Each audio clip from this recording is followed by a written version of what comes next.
पहले वोट चोरी, फिर सीट चोरी और अब चंदा चोरी। बताओ, चंदा चोर कौन है इस देश में? पूछ लिया जाए तो आजकल सब लोग बता देंगे कि चंदा चोर कौन है।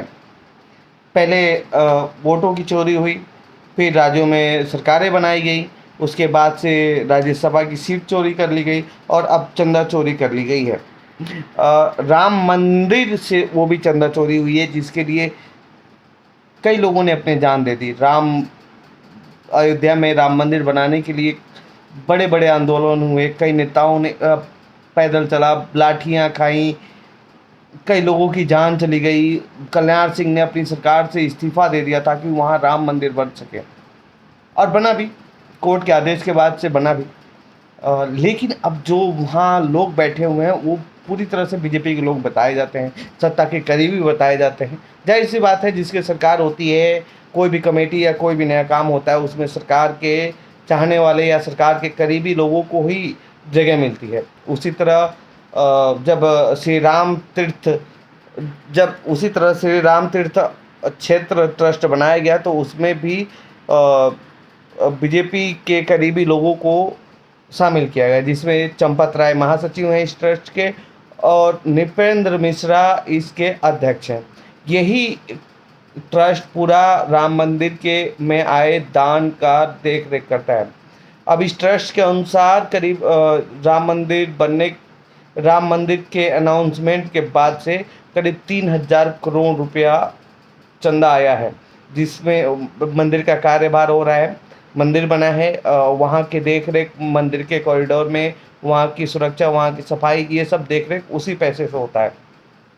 अब चूंकि मामला जो सामने आया है उसमें ये आया है कि जो चंदा पेटियों से चंदा इकट्ठा होता था, उसको उस चंदे को इकट्ठा करने, गिनने और बैंक में जमा करने के दौरान जो कर्मचारी काम कर रहे थे वो चंदा चोरी कर रहे थे, और इसमें वहाँ के मंदिर के कर्मचारियों की मिलीभगत थी। ये करीब जो मीडिया रिपोर्ट्स में सामने आया, करीब 7 से 8 करोड़ रुपया बताया जा रहा है कि गमन का मामला है। और यही नहीं, ये इस पैसे को चोरी करते समय वहाँ की सीसीटीवी के साथ भी गड़बड़ी की गई है। वो जिस दौरान ये काम होता था उस दौरान सीसीटीवी बंद कर दिया जाता था, ताकि लोगों को पता न चल सके कि ये कौन रहा है और करा कौन रहा है। इस मामले का सबसे पहले खुलासा पवन पांडे ने, जो समाजवादी पार्टी के नेता हैं, उन्होंने किया। उसके बाद अखिलेश यादव ने ट्वीट कर इस मामले को उठाया।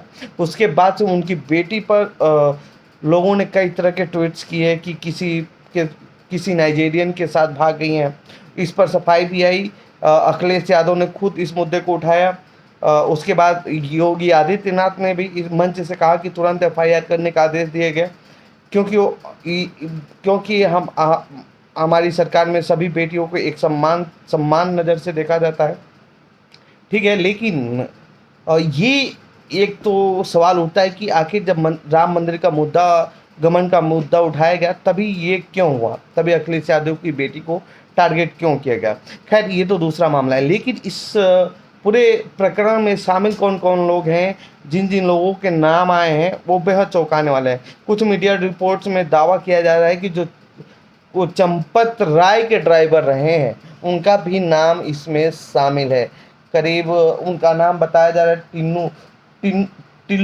टीनू रामाशंकर यादव और टिन्नू यादव, और टिन्नू यादव के नाम से उन्हें जाना जाता है। ये करीब 28 साल से चंपत राय के साथ हैं। इससे पहले वो ऑटो चलाते थे। कुछ लोगों का ये भी कहना है कि वो जब से राम मंदिर में सक्रिय हुए थे तब से उन्होंने ज़मीनें, गाड़ी घोड़ा ये सब खरीदना शुरू कर दिया था। लोगों का शक पहले भी हो गया था, लेकिन अभी ये साबित नहीं हुआ है कि उनका नाम इसमें शामिल है कि नहीं है। लेकिन हाँ, चर्चा इस बात की है, मीडिया रिपोर्ट्स में ये दावे किए जा रहे हैं कि इसमें चंपत राय के ड्राइवर की भी इन्वॉल्वमेंट है। हो न हो, अगर उनका ड्राइवर इन्वॉल्व हो तो कहीं चंपत राय भी तो इसमें शामिल नहीं थे। अगर चंपत राय जैसा आदमी, इतने बड़े पद पर बैठा हुआ आदमी अगर इसमें शामिल है तो चौंकाने वाली बात है। और इसको अखिलेश यादव को ज़मीन पर उतरकर उठाना चाहिए इस मुद्दे को, ताकि लोग समझ सके कि धर्म के नाम पे क्या खिलवाड़ हो रहा है। धर्म के नाम पे, लोकतंत्र के नाम पे बीजेपी क्या कर रही है।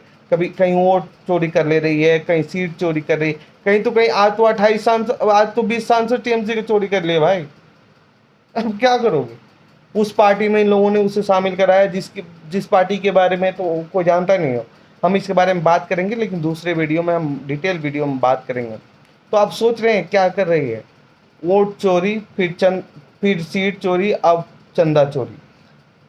अब हद हो गई है। अब पता है क्या हो रहा है? अब मतलब जो मनमोहन सिंह की लास्ट सरकार थी, उस दौरान जो उनके लास्ट कार्यकाल जो 9 से 14 वाला कार्यकाल था, उस दौरान जिस तरह से लोग फ्रस्ट्रेट हो चुके थे एक ही सरकार से, भ्रष्टाचार की वजह से सेम हुआ है।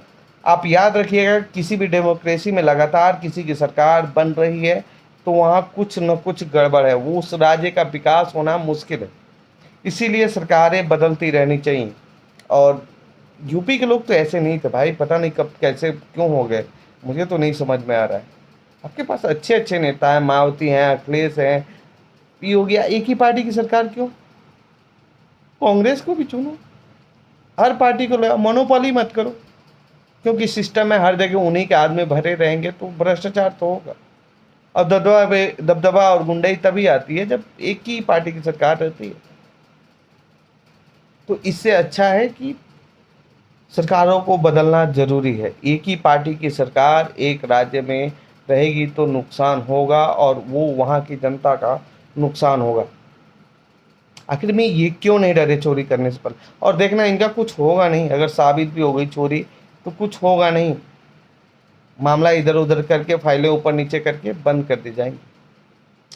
इससे अच्छा है कि भाई सरकार बदलो, दूसरी सरकार लाओ, फिर 5 साल बाद कोई दूसरी सरकार ले आओ, फिर उसके 5 साल बाद तीसरी सरकार ले आओ।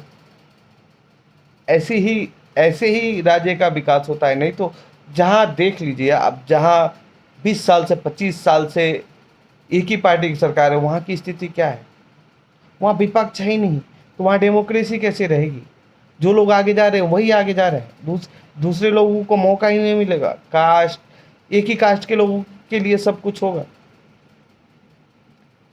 तो सरकारें बदलनी बहुत जरूरी। बिहार की स्थिति की वजह क्या है?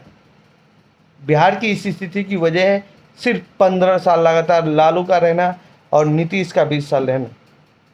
अभी अभी भी नीतीश की चल रही है। सम्राट चौधरी कोई सीएम है? सीएम अगर बिहार को देना चाहिए था तो कोई पढ़ा लिखा शख्स दिए होते, कोई अच्छा शख्स दिए होते, चिराग पासवान जैसा शख्स दे दिए होते। इन लोगों ने बीजेपी ने बिहार से बदला लिया है। सम्राट चौधरी को सीएम बनाकर बीजेपी ने बदला लिया है। राम मंदिर में अब चोरी हो गई है, बताइए, कमाल है। आप कमाते रहिए, आपको धर्म के नाम पे बरगलाते रहेंगे, और आप मंदिर में जाके चंदा चढ़ाते रहेंगे, और वे फिर पीछे से चोरी करते रहेंगे।